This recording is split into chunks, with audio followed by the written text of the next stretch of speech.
Welcome to Answers from an Apostolic Faith. Blessed be the Father, and the Son, and the Holy Spirit, the perfect Trinity. In the name of the Father, and Son, the Holy Spirit, one God, Amen.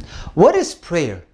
Often today we hear of people wanting to pray because they have a big exam tomorrow.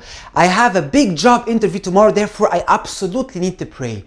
I have this major decision in my life. I don't want to waste money. I don't want to waste any time, therefore I need to pray. But on normal days, however, I don't find any incentive for me to pray. Or sometimes the incentive is I have to put a check mark on my spiritual canon. I want to appease my conscience. I want to appease my father of confession. But is that prayer? Why do I want to go to heaven? Is it because heaven is this nice place where there's joy and there's no pain?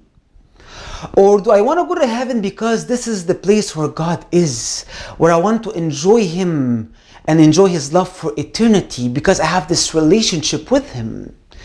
The foundation of Christianity is God and our relationship with Him, and everything else is based on that, built on that.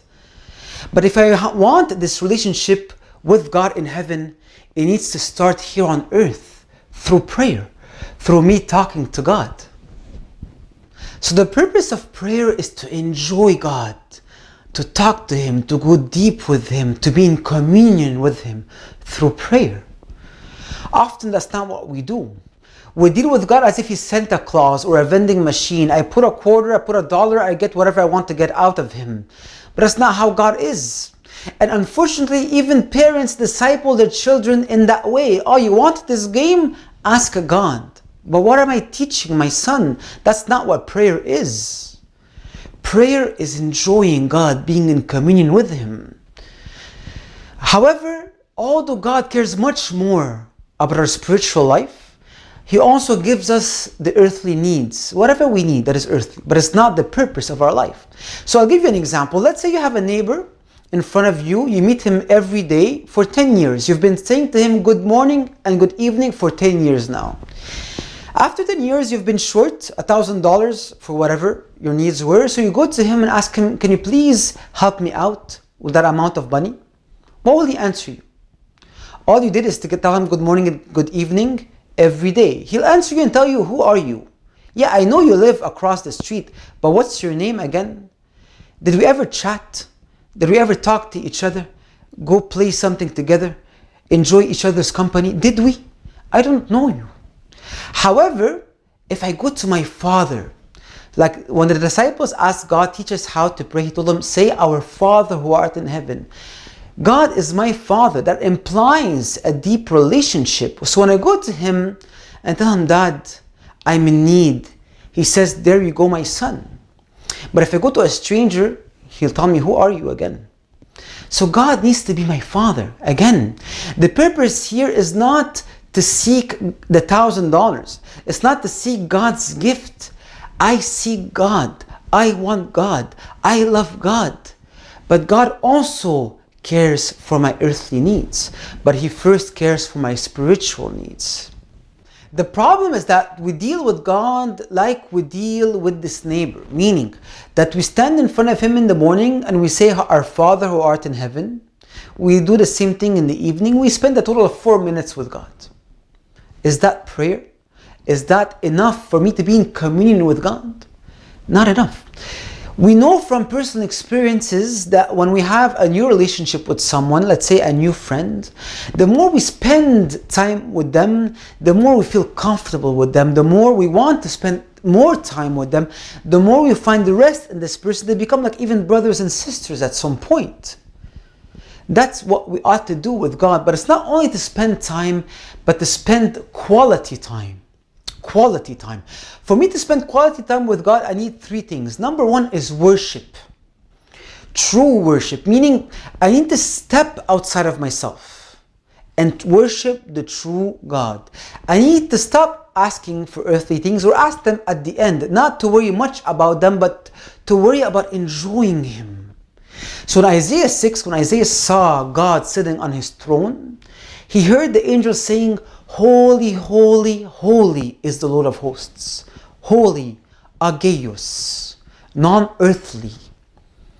This is the purest form of prayer, the purest form of worship. I look at God and I say, you are holy. Not I want things. You are holy. This is worship. And that's what we ought to do in prayer.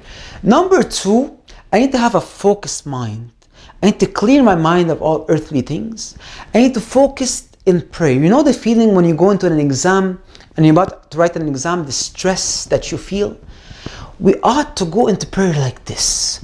I know that I'm about to be fought spiritually by spiritual beings, and all sorts of thoughts will come into my mind because they do not want me to pray. But I will go with that focus so that I may pray with a quality prayer. And that in return will lead to the third step, which will let my soul be lifted up to God. I will taste Him and feel Him with a heart lifted up in ways I have never done or experienced before. Look what St. Macarius the Great says. He says we ought to pray neither according to any bodily habit, nor with a habit of loud noise, nor out of a custom of silence or on bended knees, but we ought to soberly have an attentive mind, waiting expectantly on God until He comes and visits the soul by means of all of its openings and its paths and senses. And so we should be silent when we ought, and to pray with a cry, just as long as the mind is consecrated on God. What he means is that we need not to worry much if we're standing or kneeling or speaking out loud, praying out loud, or in silence. These things are important, yes, but we ought first to be focused on God. So I need to, with my body, show Him respect in prayer, but more importantly, I need to focus. And if I focus in prayer, God will come and visit the soul. And I will taste God in the purest form of prayer. And I will enjoy Him. And I will get hooked. And I will want to pray more and more. Remember, know your faith, live your faith, and teach your faith. And glory be to God forever. Amen. And the Holy Spirit, the